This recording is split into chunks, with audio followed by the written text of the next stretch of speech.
ये इथेनॉल का झमेला क्या है, क्या और क्यों? पिछले कुछ हफ्तों से इथेनॉल और E20 को लेकर देश भर में बहस तेज हो गई है और आम आदमी खुद को ठगा हुआ महसूस कर रहा है और नाराज़गी जाहिर कर रहा है। वाहन चालकों की शिकायत है कि गाड़ी के इंजन में दिक्कत आ रही है, माइलेज पहले की तुलना में कम हो गया है और रबर के पुर्जे अपेक्षाकृत जल्दी घिस रहे हैं। इस पूरे विवाद के केंद्र में सरकार है, जिस पर घोटाले और गलत मंशा के आरोप लगाए जा रहे हैं। साथ ही यह भी कहा जा रहा है कि जिस योजना को मूल रूप से वर्ष 2030 तक चरणबद्ध तरीके से लागू किया जाना था, उसे जल्दबाजी में आगे बढ़ाया गया। हालांकि इस विवाद को समझने से पहले इथेनॉल और E20 को पूरी कहानी जाननी जरूरी है। क्यों इथेनॉल क्या है? आखिर इथेनॉल है क्या? इसका संचलना, इसकी संरचना क्या है? इसे लेकर इतना विरोध क्यों हो रहा है? आम आदमी खुद को ठगा हुआ क्यों महसूस कर रहा है? और सबसे महत्वपूर्ण, क्या सरकार ने ऐसा कुछ किया है जो उसे नहीं करना चाहिए था? सरल शब्दों में कहे तो इथेनॉल एक ऐसा ईंधन है जिसे फसलों और कृषि अवशेषों से तैयार किया जाता है। इसे पहले किवन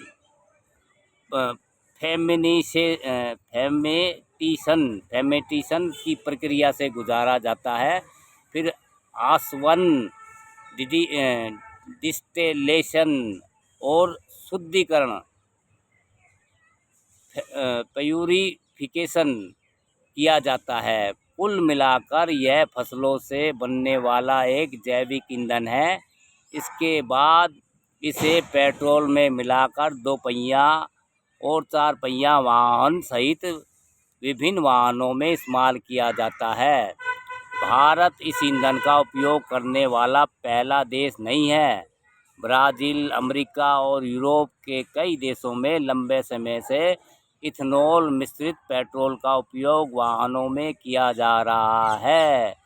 भारत में वर्ष 2001 में इथेनॉल मिश्रण की शुरुआत की थी। हालांकि उस समय पेट्रोल में इथेनॉल की मात्रा केवल लगभग 1.1 से 1.5 मतलब 1.5% थी, जो लगभग नगण्य मानी जा सकती है। वर्ष 2014 तक यह मिश्रण बढ़कर 5% से थोड़ा कम हो गया था। यह सब सरकार के इथेनॉल ब्लेंडिंग कार्यक्रम के तहत हुआ, जिसकी शुरुआत देश में चीनी के बढ़ते अधिशेष उत्पाद के कारण की गई थी। बाद में के वर्षों में इथेनॉल मिश्रण का अनुपात लगभग बढ़कर 10% और 15% कर दिया गया। इसके साथ ही मक्का और टूटे हुए चावल, ब्रोकन राइस जैसे अनाजों को भी इथेनॉल उत्पादन में शामिल किया गया। नतीजतन अब इथेनॉल के उत्पादन के लिए बहु-स्रोत मल्टी फीडस्टॉक प्रणाली अपनाई जा रही है, जिसमें गन्ने के साथ साथ अनाज का भी इस्तेमाल किया जाता है। अब सवाल ये है कि इथेनॉल मिश्रित पेट्रोल और वाहनों में इस्तेमाल होने वाले सामान्य पेट्रोल में क्या अंतर है? ऑटोमोबाइल उद्योग और उससे जुड़े कई संगठनों के सूत्रों के अनुसार दोनों ही श्रेणी सेम क्लास के ईंधन हैं। उनका कहना है कि इथेनॉल मूल रूप से डिस्टिल्ड अल्कोहल है, जो तकनीकी रूप से पेट्रोल में मिश्रित किए जाने के लिए उपयुक्त है। हालांकि भारतीय sugar and bio manufacturers association के मुताबिक इसकी एक प्रमुख कमी ये है कि इथेनॉल का ऊष्मीय मान कैलोरीफिक वैल्यू पेट्रोल की तुलना में कम होता है। यहीं से असली समस्या शुरू होती है। विशेषज्ञों का कहना है कि जैसे जैसे पेट्रोल में इथेनॉल की मात्रा बढ़ती है, ईंधन की ऊर्जा क्षमता घट जाती है। यही वजह है कि बड़ी संख्या में उपभोक्ता शिकायत कर रहे हैं और खुद को ठगा हुआ महसूस कर रहे हैं। यहाँ भारत का मॉडल ब्राज़ील और कुछ अन्य देश में अलग है। उन देशों में उपभोक्ताओं को अपनी पसंद का ईंधन चुनने का विकल्प मिलता है, जबकि भारत सरकार ने E20 को अनिवार्य कर दिया है। यानी सरकार ने E20 को अनिवार्य कर दिया है, यानी यह लो या छोड़ो, टेक इट और लीव इट जैसी व्यवस्था बन गई है। उपभोक्ताओं के पास E20 ईंधन अपनाने के अलावा कोई विकल्प नहीं है। ऐसे में इसे लेकर कई तरह की आशंका और भ्रांतियाँ सामने आई है, जिसमें कई तथ्यों पर आधारित है, जबकि कई केवल अफवाह, संदेह और भ्रामक जानकारी का परिणाम है। सबसे बड़ी शिकायत यह है कि E20 को लागू करने का फैसला जल्दबाजी में लिया गया और इस पर पर्याप्त विचार नहीं किया गया। जानकारों का मानना है कि बेहतर तरीका यह होता कि सरकार मौजूदा पेट्रोल के साथ साथ E20 भी उपलब्ध कराती और वाहन मालिकों व उपभोक्ताओं को नई तकनीक और ईंधन मिश्रण को धीरे धीरे अपनाने का अवसर देती।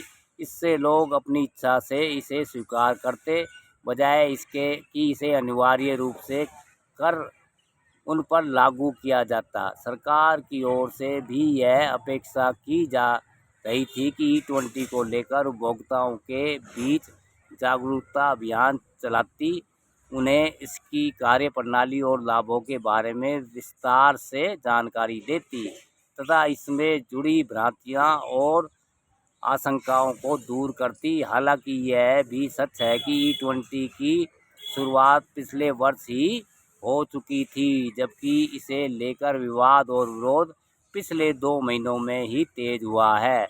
ऐसे में यह भी माना जा रहा है कि इस नीति को बदनाम करने के लिए सुनियोजित तरीके से अभियान चलाया जा गया है, जबकि इसके घोषित लाभ इसके नुकसान की तुलना में कहीं अधिक बताए जाते हैं।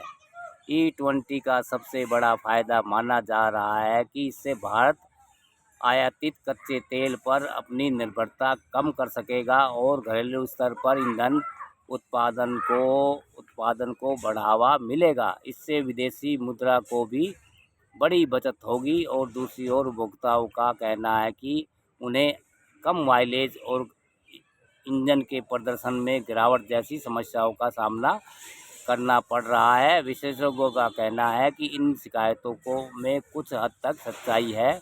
इथेनॉल मिश्रित ईंधन, खासकर जब इसमें इथेनॉल का उत्पादन अधिक हो तो माइलेज में कुछ कमी आ सकती है। हालांकि उपलब्ध तरीकों से परीक्षण करने पर प्रमाण बताते हैं कि यह बहुत कम है और मामले से भाई घूम फिर के मिलावट वाला तेल डालने के बाद गाड़ी का इंजन बैठ रहा है, ये बातें सरकार बताए और फिर सरकार वो इथेनॉल वाला तेल, मिलावटी तेल पेट्रोल के भाव और पेट्रोल से महंगा ही बेच रही है। सरकार जनता को लूट रही है। भाई उसको सस्ता भी कर देना है। पेट्रोल अगर 100 रुपये है तो इथेनॉल वाला मिश्रित 50 रुपये कर दे तो लोग चाहेंगे तो लेंगे, नहीं चाहेंगे तो नहीं लेंगे।